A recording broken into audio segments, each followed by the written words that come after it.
Hello mga ka-legit Davercats, isa na namang mainit na updates patungkol nga dito sa pagpaparinig di umano ni Mayor Jose Manalo at ni Mr. or Master Henyo Joey De Leon patungkol dito po sa tinatawag nilang Boy Angil. Sino nga ba ang nakapaloob sa balitang ito? Ang lahat ng yan. But before that, if you haven't subscribed yet to my YouTube channel, please don't forget to like, share, and subscribe at hit mo na rin ang notification bell for more showbiz updates. Bago tayo tuluyang magpatuloy, nais ko po muna magpasalamat sa lahat po ng mga legit viewers, subscribers, at ang lahat po ng mga tumatangkilik at lagi pong nanonood, sumusubaybay sa mga updates natin patungkol po dito sa EAT, no? At ngayong araw nga ay talaga namang maraming salamat legit Davercats.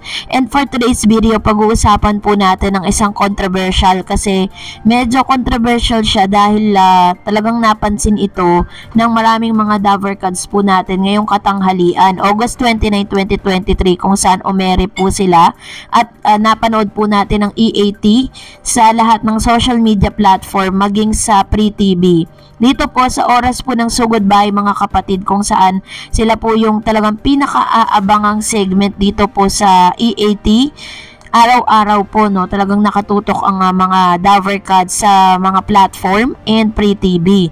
Pero bago yan, i-congratulate natin ang legit Davercats, legit kapatid na simula July 1. Ito po yung kanilang unang ipinost, pero after a month or after how many days pa lang po silang umiere dito sa TV5, kinongratulate na po sila dahil po sila po yung kauna-unahang meron pong social media platform na napapanood araw-araw na nagkaroon agad sila ng almost 500,000 views. Ilang araw lang po yun, yung concurrent views po nila sa mix po yun ng YouTube at saka ng Facebook, kung saan ikinatuwa nga ng mga legit Davercats natin yan. Ibig sabihin lang, sila po yung new noontime record, more than 500,000 concurrent views on Facebook and YouTube. Sabi nga nila, one word, effortless talaga ang isang libot isang tuwa, no? Inaasahan po natin talaga na mas dadami pa at mas tataas pa ang mga concurrent viewers po nila araw-araw ng panonood po dito sa sinasabing EAT, dahil talagang sila po yung pinipili ng mas maraming Pinoy. At ang kagandahan pa nito, kung dati yung mga legit Davercats na nanonood po sa Free TV ay sobrang inip na habang hinahantay po yung mga susunod na segment, this time hindi na, kasi mas naging clear na po sa isipan ng maraming mga Davercats na kailangan talaga ng EAT ng more commercials, more ads, kasi doon sila kumukuha ng pondo para po ipamigay sa lahat po ng mga nananalo dito sa naturang show. Kaya nga alam nyo po, ang natutuwa tayo doon sa mga napapanood natin sa comment section dahil sila po mismo binibilang nila yung gap, kasi 3 gap po yan eh. First gap, second gap, third gap. Yun po yung mga commercials, and kung ilang commercials and how many minutes no longer or yung tinatagal po ng commercial bago po magkaroon ng panibagong segment, which is isa yun sa mga nakakatawa kasi very understandable na ang lahat ng mga manonood. Hindi na sila talaga yung naiinip at umaalis kung hindi talagang nakatutok sila hanggang sa matapos po ang EAT. Pero ngayong araw nga, medyo naging controversial to kasi meron pong sinabi si Master JDL habang kausap niya si Jose Manalo sa segment po ng Sugod Bahay mga kapatid. Panoorin natin ito. Takbo ng mga Kajimeo. Malamang nagkalat niya si Boy Angel. Si Boy Angel. Takbo ng mga Kajimeo. Malamang nagkalat niya si Boy Angel. Si Boy Angel. Takbo ng mga Kajimeo. Malamang nagkalat niya si Boy Angel. Si Boy Angel. Takbo ng mga Kajimeo. Malamang nagkalat niya si Boy Angel. Si Boy Angel.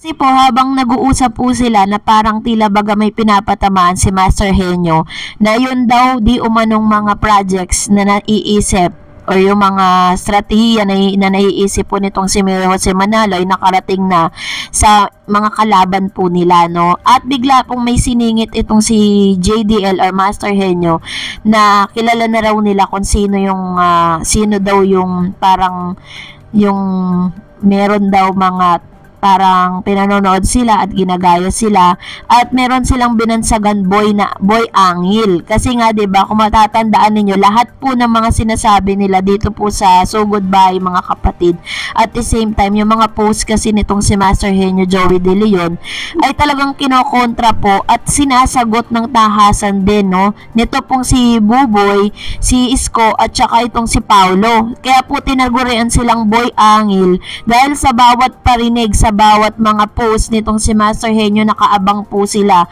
sa mga sasabihin ng mga legit Davercats. Lagi silang may sagot. Kaya po talagang boy angil dahil lahat inaangilan po nila, no.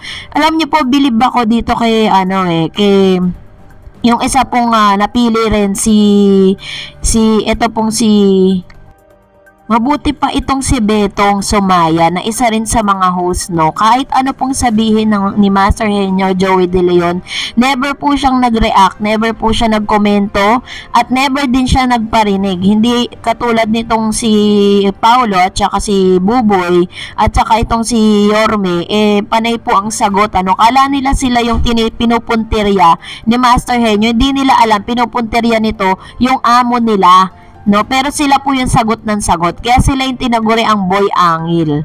So this time, magbasa tayo ng ilan sa mga komento po ninyo. Magbasa na lang tayo kasi maiinis lang tayo dito sa mga boy angil na to. Sabi ni Tessie Robles, tama lang yan kapag may nakialam na kasi walang mag-iiba hanggang magwatak-watak na. Pero sa bandang huli, masaya dahil nakawala na sila sa diktador na katulad ng mga halushos. God bless. True. Yun naman po talaga yung pinagpapasalamat nila. Biro niyo po, the longest time for 43 years of existence po, wala po silang say, tas biglang-bigla pumasok sila para pakialaman yung diskarte ng TVJ kung paano sila nagna-number 1. Diba? Siyempre kahit naman sino mapipikon. Sabi ni Deblin, hindi yata alam ni Isko kung sino ang convicted. Yung mga lumalabas sa bunganga ni Isko, sa amo ang latay. Ha ha ha. True. Diba? Parang siya talaga yung talagang palasagot talaga siya Kaya tuloy siya ang napagdidiskitahan. Sabi ni Romel Cornelio, ay nako Isko, di ka mananalo sa politika. Sa ginawa mo sa mga vendor, marami kang tinanggalan ng hanap buhay ng Manileño. True. Marami nga pong nagagalit po sa kanila dahil po dun sa ginawa nito, kasi parang ang dami pong mga tindero ngayon na although inaayos niya, let's give them the benefit of the doubt na inaayos niya po yung process, yung napaganda niya, napalinis niya ang lugar na yun, pero that is the center of parang yun yung sentro ng sibilisasyon dito sa Maynila pero dahil po dun sa ginawa niya, may maliliit na negosyante na parang hindi nabigyan ng pagkakataon para po magnegosyo. Imbis na maganda at marangal yung kinabubuhay nila, sila yung nawalan dahil po dun sa pangyayari kasi hindi naging maayos yung turnover. So but anyway, salamat Mr. Romel Cornelio. Sabi ni Baby Nika, gulat na gulat kayo sa TVJ, no? Lalo nang dumating si Mayor Jose Manalo, marami pang Daver Guards kasama, plus pa sa live band. Ayan, ito po yung nangyari naman nung last Saturday na ikinatuwa ng maraming mga Daver Guards kasi hindi po Daver Cats, hindi natin akalain na magiging special po talaga yung kaarawan nitong si Nito Sen, kasi nga 'di ba parang hindi pumayag ang isang mayor Manalo na hindi siya makarating dun sa mismong kaarawan, no? At meron pa siyang dalang mga banda. Kaya naman napaka-bless po natin. At talagang sobrang taas po ng rating nung last Saturday, Grabe po yun. Dami nag-abang talaga. Kaya congratulations sa ating mga legit Davercats for always keep supporting and watching. So, salamat po sa inyong mga komento. Please mag-comment lang kayo sa comment section. At kung hindi pa po kayo nakasubscribe, mag-subscribe na po kayo. God bless everyone!